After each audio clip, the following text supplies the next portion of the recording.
आई, उद्या तुमच्या नातवाचा वाढदिवस आहे. आम्ही मोठ्या थाटामाटात साजरा करण्याचे ठरवले आहे. तुम्ही उद्या सकाळी लवकर या. शेवटी तुम्ही मुन्नाची आजी आहात. सर्व तयारी मोठ्या उत्साहात केली आहे. घ्या, तुमच्या मुलाशी बोला, असं म्हणत सारिकाने फोन नवऱ्याच्या हातात दिला. आई प्रणाम. कशी आहात तुम्ही दोघे? हो बेटा, आम्ही एकदम ठीक आहोत. तुम्ही सगळे कसे आहात? कौशल्याजीने विचारले तेव्हा त्यांचा मुलगा रोहित म्हणाला, सर्व काही ठीक आहे आई. बरं आई, तुम्ही दोघं उद्या तयार राहा. मी सकाळी तुम्हा सर्वांना घ्यायला येईन. कौशल्याजीने फोन ठेवताच त्यांचे पती लक्ष्मीप्रसादजी संध्याकाळच्या फेरफटका मारून घरी परतले. ते आपल्या पत्नीला म्हणाले, काय झाले? तू खूप आनंदी दिसत आहेस. कोणाचा कॉल होता? आई म्हणाली, उद्या मुन्नाचा वाढदिवस आहे. आपला नातू उद्या 5 वर्षांचा होईल. मुलांनी आपल्याला उद्या संध्याकाळी घरी बोलवले आहे. वाढदिवसाची पार्टी दिली आहे. म्हणूनच मुलं म्हणत होती की उद्या सकाळीच त्यांच्या घरी या. रोहित सकाळी आम्हाला घ्यायला येणार आहे. कौशल्याजी अतिशय उत्साहाने म्हणाल्या. हे ऐकून लक्ष्मीप्रसादजींच्या चेहऱ्यावर निराशेचे भाव उमटले. त्यांना माहीत होते की त्यांची सून त्यांना चांगली वागवीत नाही.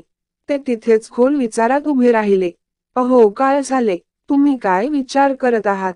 कौशल्याजींनी विचारले तेव्हा लक्ष्मीप्रसादजी म्हणाले, सकाळी लवकर जायची काय गरज आहे? पार्टी संध्याकाळी असेल, आपण संध्याकाळी जाऊ. मग कौशल्याजी बोलली, अहो, मुळे आपली आहेत, त्यामुळे लवकर जाऊन थोडी मदत करू. तेव्हा लक्ष्मीप्रसादजी म्हणाले, म्हणूनच तुझी सून तुला बोलवत आहे.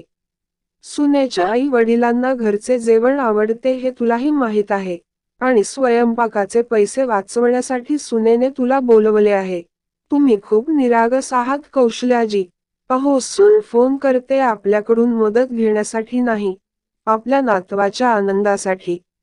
कौशल्याजी म्हणाले, आठवा, मागच्या वेळी मुन्नाच्या वाढदिवसाला मुलाने आणि सुनेने पार्टी आयोजित केली होती. तेव्हा सुनेने तिच्या आई वडील, भाऊ बहिणी आणि बहिणींना कुटुंबासह आमंत्रित केले होते. एकूण 40 ते 45 लोक होते. तेव्हाही रोहितने आम्हाला एक दिवस आधी फोन केला होता आणि आम्हाला मदत करण्याच्या नावाखाली सुनेने इतक्या लोकांसाठी जेवण बनवण्याबरोबरच घरातील इतर सर्व कामेही तुमच्याकडून करून घेतली होती. पण सगळी कामं तुझ्यावर सोडून सून शॉपिंगला गेली आणि संध्याकाळी सगळ्या मैत्रिणी आणि नातेवाईक आल्यावर सुनाई वडिलांशी गप्पा मारण्यात मग्न झाली. आणि तिने सगळ्यांना तुला चहा बनवण्याची ऑर्डर दिली. मध्येच ती तुझ्यावर कौतुकाचा वर्षाव करत होती की आईशिवाय हे सगळं काम शक्यच नाही. बघा, आई स्वयंपाकीपेक्षा छान स्वयंपाक करते. प्रत्येकाला त्यांच्या आईने शिजवलेले अन्न आवडते. म्हणूनच मी स्वयंपाकीही ठेवला नाही. थोड्याशा स्तुतीच्या बदल्यात तुला इतकं काम करायला लावलं होतं की त्या दिवशी तू दमून गेली होतीस. आणि मग तुला 2 दिवस ताप आला होता. मग तुझी तब्येत कशी आहे हे जाणून घेण्यासाठी तुमचा मुलगा आणि सून आली सुद्धा नाही. अहो, तुम्ही पण कसल्या गोष्टी घेऊन बसलात. ते असो, शेवटी ती आपलीच मुलं आहेत. तुम्हाला कसे वाटते कौशल्याजी? आमच्या मुलाला याची थोडीशीही जाणीव असती तर तो सुनेच्या सांगण्यावरून आम्हाला सोडून वेगळ्या घरात राहायला गेला असता का? आपल्यासोबत राहायला आपल्या सुनेला गुदमरल्यासारखे वाटले. आमचा एकुलता एक मुलगा आणि सून स्वतंत्र जीवन जगण्याच्या इच्छेने आम्हाला सोडून गेले. जर त्यांना स्वातंत्र्य इतकेच आवडत असेल तर त्यांना मुक्त जीवन जगू द्या. त्यांच्या घरात तुला मोलकरीण व्हायची गरज नाही. काहीही झाले तरी मी तुला यापुढे जाऊ देणार नाही. अहो, पण आपल्या नातवाचा वाढदिवस आहे. आपल्याला जावे तर लागेल, कौशल्याजी म्हणाल्या. तेव्हा लक्ष्मीप्रसादजी म्हणाले, फक्त मी सांगतो तसे करत राहा. दुसऱ्या दिवशी सकाळी 8 वाजता रोहित त्यांच्या आई वडिलांना घ्यायला आला. पण त्याने येऊन पाहिलं तर दोघेही तयार नव्हते. याउलट कौशल्याजी स्टोअर रूम साफ करण्यात व्यस्त होत्या आणि इकडे लक्ष्मीप्रसादजी जाळे काढत होते. आई, काय आहे? तुम्ही अजून तयार नाही आहात का? मी तुला कालच फोन करून सांगितलं होतं की मी तुला घ्यायला येईन. अरे बेटा, दिवाळी जवळ आली आहे. तेव्हा आम्हाला वाटले की थोडी साफसफाई करावी. आता ही साफसफाई करायला घेतली आहे. तेव्हा आम्हाला वाटलं की वेळ मिळेल तशी सगळी कामं उरकून टाकावी. पण आई, माझ्या सासऱ्यांना तू शिजवलेले जेवण आवडते. म्हणूनच तुझ्या सुनेने मला सकाळी लवकर घेऊन यायला सांगितले आहे. रोहित म्हणाला तेव्हा कौशल्याजी म्हणाली, हो बेटा, ते ठीक आहे. पण घरची सगळी कामं करताना माझाही दमछाक होते. आम्ही संध्याकाळीच येऊ शकू. पण आई, तू हे सर्व काम कधी पण करू शकतेस. आता तुम्ही माझ्यासोबत चला, रोहित जोरकसपणे म्हणाला. पण यावेळीही कौशल्याजी फसणार नव्हती. साडीच्या पल्लूने कपाळाचा घाम पुसत ती म्हणाली, बेटा, आज खरंच माझ्यात अजून काही काम करायची हिंमत नाहीये. मी फक्त संध्याकाळी येऊ शकते. आणि मी काही मोलकरीण नाही जी इतक्या लोकांसाठी स्वयंपाक करू शकते. आता सुनेला स्वतंत्र जीवन आवडते म्हणून तिने हे सर्व काम स्वतः करावे. हे बोलून कौशल्याजी पुन्हा आपल्या कामात व्यस्त झाली.